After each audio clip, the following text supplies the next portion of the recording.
Zdravím všetkých vyznávačov outdoorových aktivít a vítam vás pri sledovaní kanála Poď von. Tentokrát si dáme pešiu turistiku. Pôjdeme na Ďumbier, najvyšší vrch Nízkych Tatier. Pozrieme sa cez najväčšie skalné okno na Slovensku a uvidíte trosky lietadla zostreleného počas druhej svetovej vojny.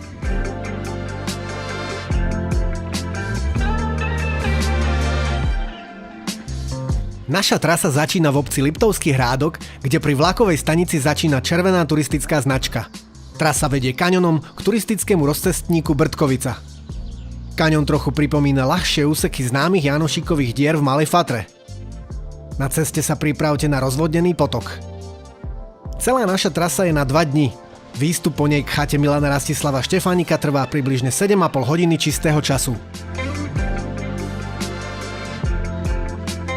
Cesta naspäť Jánskou dolinou s výstupom na Ďumbier približne 6 hodín čistého času.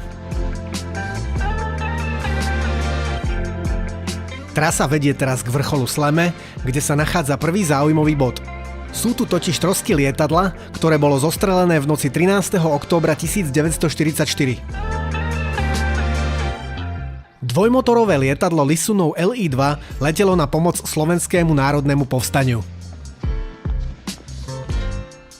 Lietadlo stihlo ohlásiť prílet do vzdušného priestoru mesta Poprad, kedy na neho zaútočil nemecký nočný stíhač. Zasiahol trup z ľavej zadnej a spodnej strany.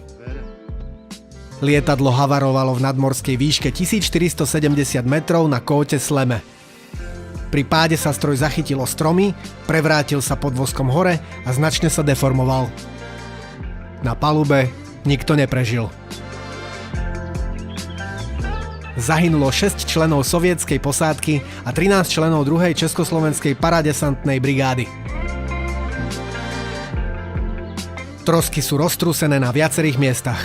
Dobre sa dajú rozoznať krídla či ich časti a okná na trupe. Nízke Tatry sú pohorie v západných Karpatoch na Slovensku. V centrálnej časti pohoria je Národný park Nízke Tatry. Geomorfologický celok sa člení na 2 podcelky. Ďumbierske Tatry v západnej a Kráľovoholské Tatry vo východnej časti, ktoré sú oddelené údoliami riek Boca a Štiavnička. Pohorie má na dĺžku 95 km smerom od západu na východ medzi údoliami Váhu a Hrona. Hlavný hrebeň dosahuje 4 vrcholmi výšku viac ako 2000 metrov. Najvyššie vrcholy Ďumbier, Štiavnica a Chopok sú jedinečné vyhliadkové body pohoria. Ďalší záujmový bod trasy je Ohnište, významný horský masív budovaný prevažne z vápencov a dolomitov. Južné a juhozápadné svahy mu pretínajú niekoľko 100 metrov dlhé súvislé skalnaté rady oddelené úzkymi plošinami. Z vrcholu je vidno na hlavný hrebeň Nízkych Tatier. Neďaleko vrcholu sa nachádza najväčšie skalné okno na Slovensku. Jeho výška je približne 10 metrov a vidno cez neho na Sleme. K Ohnišťu je prístup aj z obce Malužina či od chaty Bystrá z Jánskej doliny.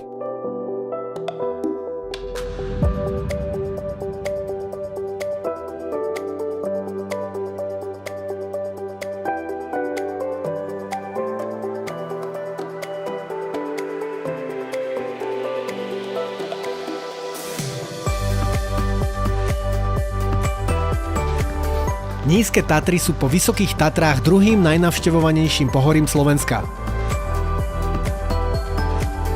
Stále sú tu ešte ozajstné oázy pokoja s množstvom zvery a miestami, kde stretnete minimum ľudí. Chatami a chatkami najlepšie vybavené strediská sa nachádzajú uprostred, v 2 dolinách pod Chopkom pod hlavným hrebeňom. V severnej časti leží Demenovská dolina s rekreačnými osadami na lúčkach, na záhradkách a v Jasnej. Na juhu sa rozprestiera Bystrá dolina so strediskami Tále, Srdiečko, Trangoška, Kosodrevina a rekreačnou obcou Mýto pod Ďumbierom. V strednej časti pohoria je lyžiarske stredisko v Sedle Čertovica. Ďalšie možnosti ubytovania sú v Bocianskej doline, v obciach Vyšná a Nižná Boca. V západnej časti pohoria je hlavným východiskovým bodom na túry obec Donovaly. Vo východnej časti Liptovská Teplička a Telgárd. V roku 1978 boli Nízke Tatry vyhlásené za Národný park.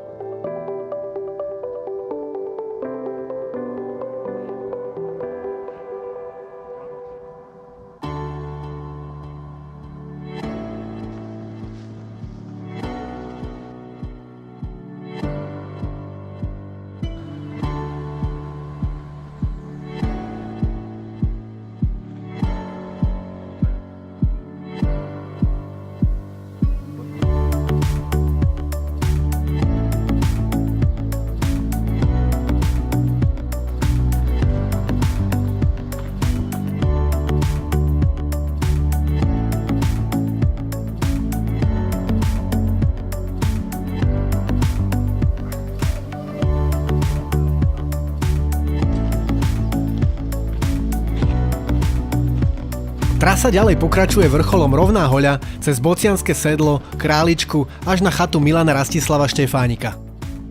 Celoročná prevádzka chaty umožňuje návštevníkom pobyt v horách vo všetkých ročných obdobiach. Ponúkané ubytovanie je v 6 8-postelových izbách. Cena za nocľah je 21 eur s raňajkami. Ubytovanie sa doporučuje rezervovať v predstihu. Navarených je niekoľko polievok a hlavných jedál. Viete si vybrať večeru a raňajky. Čápuje sa Urpiner 10. Na chate je elektrina a v sprchách horúca voda. Chata je napojená na vlastný prameň. No a takto nejak to vyzerá na izbe v chate Milana Rastislava Štefánika. Osmičky turistické, parádne. Poschodové postele. Lajka, morská, či čo to je.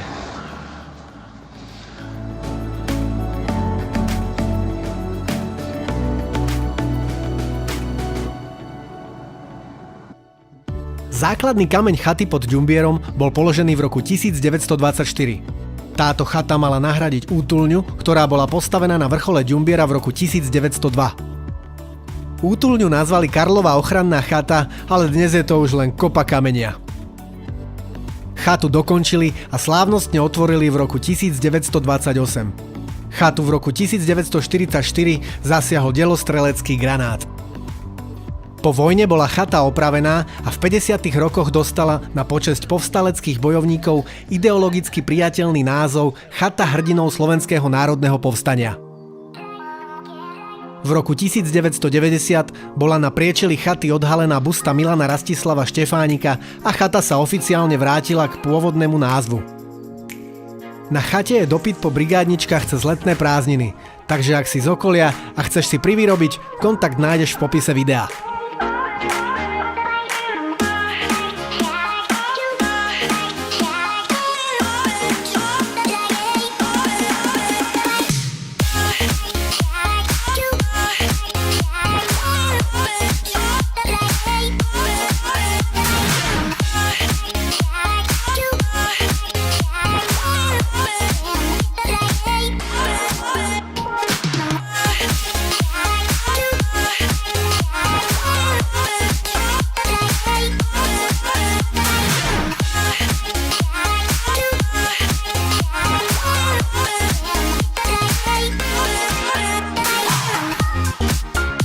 Ďumbier s výškou 2046 metrov nad morom je najvyšším vrchom pohoria Nízke Tatry.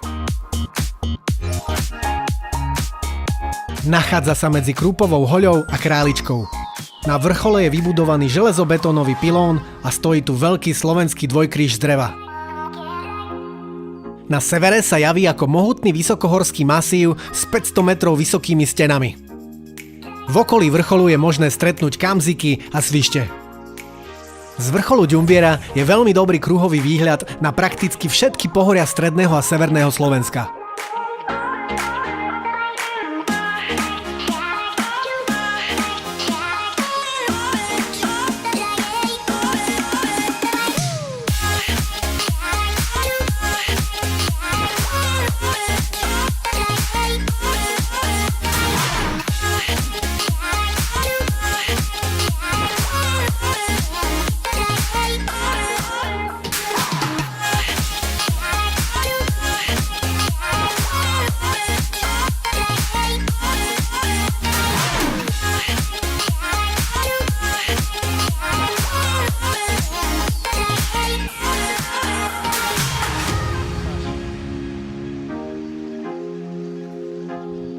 Cestou zo Štefaničky po modrej značke je pri potoku sympatická útulňa, v ktorej sa pohodlne vyspia 4 osoby.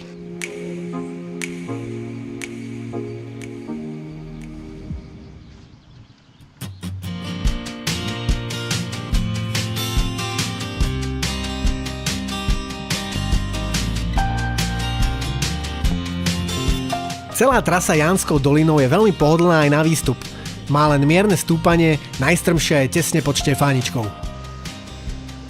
Dolina je využívaná na zvoz dreva, ktoré je tu hojne napadnuté likožrútom. Celou dolinou preteká potok Štiavnica.